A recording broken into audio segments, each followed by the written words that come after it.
Hey guys, good morning. It's Kate here. So just wanted to get started on this birth control mini-series that I have been asked to do.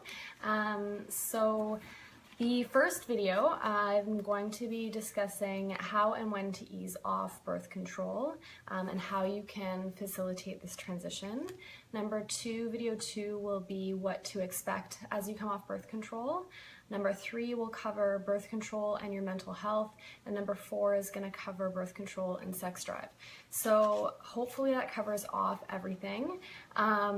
Video number two, which should be coming at you guys tomorrow, I'm hoping to cover all of the questions that you ladies left me on my personal Facebook page on the status. Thank you so much for your input and private messages. I've really appreciated those. A lot of ladies actually sent me their personal stories of coming off birth control or why they went on birth control in the first place. And so I've gotten permission to actually share some of those with you guys. So hopefully those will help some of you that are wondering what to expect, just to see the broad range of what people go through as they come off birth control, because it does range from everything from, you know, really uneventful, got my period the next month and I was regular from then on, all the way to, you know, struggling to get pregnant and having a lot of longer term repercussions that they attribute to being on the pill. So I'll leave that there. So as you guys know, I am Dr. Kate Scott. I'm a naturopathic doctor and I am practicing here in Kingston, Ontario, as well as in Ottawa, Ontario. If you guys have any comments, questions, or concerns, please feel free to leave them below. I am filming right now on my phone on a very precarious setup here, so I won't be responding to any comments live today, but I will get to them as soon as possible when I'm done recording. So today's video is how and when to ease off birth control. A lot of ladies actually asked me, you know, not necessarily why they'd want to come off birth control, because we all have our own reasons for wanting to come off birth control, and that's a very personal thing, but a lot of ladies are thinking about coming off birth control usually around the time that they're thinking about having a baby. So when that comes into play, it's really important to know that although I sincerely hope that everything is uneventful, that you come off the medication and everything is fine, I have seen it take up to 2 years for ladies to regulate their cycles. So I usually recommend at a very, very minimum 6 months, and this is for women who are really concerned. They're like, you know what, I want a baby in 6 months, like I want to get pregnant in 6 months, but if I got pregnant right now, it would be not okay. Then, you know, I'm not opposed to people staying on birth control, but there's also, of course, other options that you can look at in the meantime. So long story short, 6 months at a minimum, 2 years in advance of having a baby, if having a baby is something that, you know, you're like, if it happened now, we'd be totally happy, but, you know, ideally we're thinking in a couple years, but we're really good with whatever, then I would say come off of it, you know, as soon as possible. And there are other alternatives that are non-hormonal. So let's be clear too, before I continue, that the issues that we're discussing here have to do mostly with hormonal birth control. So there are, of course, non-hormonal options for you. One of which, of course, is the male condom. I know, not ideal. A lot of people don't like using condoms, and especially in a long-term relationship. But you know, it's a really, really safe option, and it does the job at the end of the day. If the main reason for being on birth control is to prevent conception. Another option is a non-hormonal IUD, and a third option, of course, is cycle monitoring, but there's more risk that comes with that, because I do see a lot of women actually in my practice that end up coming to me for conception issues, and we end up finding out that they've actually just been trying at the wrong time. So that traditional kind of day 11 to 14 ovulation period doesn't necessarily hold true for people. So there's lots of different things you can do to properly, you know, really engage with your cycle and monitor it, you know, beyond just assuming that you ovulate day 11 to 14. But all I'm trying to say is if baby isn't an option, it's something that you do need to be careful of, because as much as you're monitoring it and you're paying so much attention, it is possible. So I don't personally advise that for people who, if baby is an absolute no right now. I'm just going to, something coming up on my, okay. I don't know what you guys just saw, I apologize. The next part that I wanted to cover is just things that you can do before going off your hormonal birth control that may help mitigate any side effects that you would experience when you come off of it. So first of all, please consult a doctor. And watching this video does not constitute consulting a doctor. Yes, I am a licensed, board-certified naturopathic doctor. However, this video is for information purposes only, and I would ask that you either book an appointment with me or book in to see your family physician or your respective naturopath before you come off any medication. So this holds true for any subsequent videos as well. And then I always, I think it's pretty obvious that you should never just stop a medication cold turkey. There's different rules for different types of medications. I'm not going to give them here because I don't want it to be taken as advice as to how to stop your birth control pill specifically, but there are ways that are better and worse to come off the pill in terms of when it should be stopped. The other thing that I want you to consider before going off is to evaluate the reasons that you originally went on the birth control pill. So was it simply for reasons of conception? You were becoming sexually active and you wanted to prevent getting pregnant?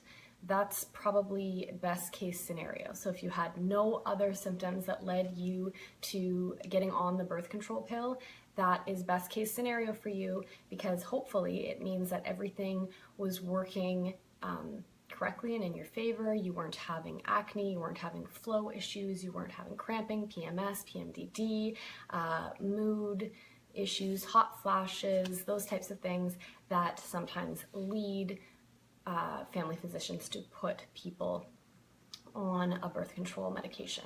If you were having any of those symptoms and that's what led you to go on birth control in the first place, and as a result you haven't experienced those symptoms in years, one, awesome in a sense that you haven't had to deal with them for that many years, but the downside to that is that you haven't been dealing with something that has been there. So those symptoms have essentially been masked or suppressed, and a lot of people get upset when naturopathic doctors say this sort of thing because they're like, no, my acne is gone, it's not suppressed. Well, the thing is, it's suppressed in the sense that the reason your acne was there in the first place is likely a result of hormonal imbalances with respect to testosterone and progesterone, which were shifted by taking this medication. So instead of shifting them naturally through diet and supplementation, depending on how you look at it and depending on what supplements you are on, are a more natural way to shift the hormonal profile such that you don't have that symptom showing up. And it can be things like food allergies, and the list goes on really. But that's just one example of how there was an underlying hormonal imbalance that was shifted in a favorable way in terms of getting rid of the symptom by the birth control pill. But you can expect that that will likely come back when you remove the item or the pill that was shifting the hormonal profile. And just to be clear, when I say this, I'm not just talking about the pill. I do use the word pill because it's easier, and most women that I talk to are on the pill, but I am referring to any sort of hormonal contraceptive method. Hey, Melissa. All right, so the next thing that you consider before going off is addressing underlying issues with diet, lifestyle, and living in sync with your cycle, so that you can kind of optimize these things before pulling that pill or that hormonal contraceptive out. And then you want to do what you can to decrease exogenous estrogens, because you're already having estrogen from the pills. So you want to do what you can, work with a naturopathic doctor, look it up online, look at what can cause your estrogen levels to build in your body. You know, we all know plastics, but there's a whole slew of things. You need to reevaluate your cosmetics. You need to evaluate what you're putting your food in. You need to evaluate a ton of things about your lifestyle to try to decrease those exogenous estrogens. So all that means when I say exogenous is not your internal estrogens that your body creates that you need, but everything coming from our environment. And then beyond that, increasing testosterone, because your hormonal contraceptive, for however long you have been on it, increases sex hormone binding globulin, and as a result decreases a number of hormones, but one of which is testosterone, and that is what makes your acne go away when you're on birth control. It's also what makes your sex drive go away. So if you can try to regulate testosterone, that's very helpful. We also see that a lot of women having been put on a hormonal contraceptive as a result of hormonal imbalances have been covering up this underlying testosterone issue. So it's not just acne. That's kind of one of the most obvious things that comes up in our teenage years that results in being put on hormonal contraceptive. But sometimes, not sometimes, always, with PCOS, polycystic ovarian syndrome, your testosterone levels are off, which leads to the first symptom that a lot of young girls see is the acne, and then they get on the birth control, and then they don't see that issue show up, and they kind of ignore this PCOS issue until they get off birth control, and then they're like, now I can't have a baby. You can have a baby if you have PCOS. It's 100%, not 100%, nothing's 100%, but it is very possible. The syndrome doesn't eliminate the possibility of getting pregnant. It does, however, present an additional set of challenges. So if you can try to work with your testosterone levels, even consider getting them tested. There's a couple things that I like to test in women that are on hormonal birth control. One of them is for the micronutrients that are depleted by hormonal birth control. Other than that, I like to look at estrogen, testosterone, progesterone levels, your thyroid, of course, cortisol levels. Those are all really important and impacted greatly by being on a hormonal birth control. So those are all things that you can look at even before you come off the pill, so that you can kind of get a gauge of what can I actively do in my diet and lifestyle in order to optimize this hormonal cycling before I remove this medication as well, because it will just decrease the number of symptoms, hopefully, that you experience when you come off of your medication. So I'm going to now talk about how to come off the pill or your hormonal birth control. Like I said, not specifically, because you do need to see either myself or another naturopathic doctor or family physician in clinic to do this. This isn't something we do over the internet. So number one, let's talk. Call me, message me. Let's meet up and figure this out. 2 is diet. So there are a number of things that we can do to shift the hormonal profile such that you have a limited number of side effects when coming off of your medication, including, like I said, the macro and micronutrients, and personalized testing to determine what supplements may facilitate this transition.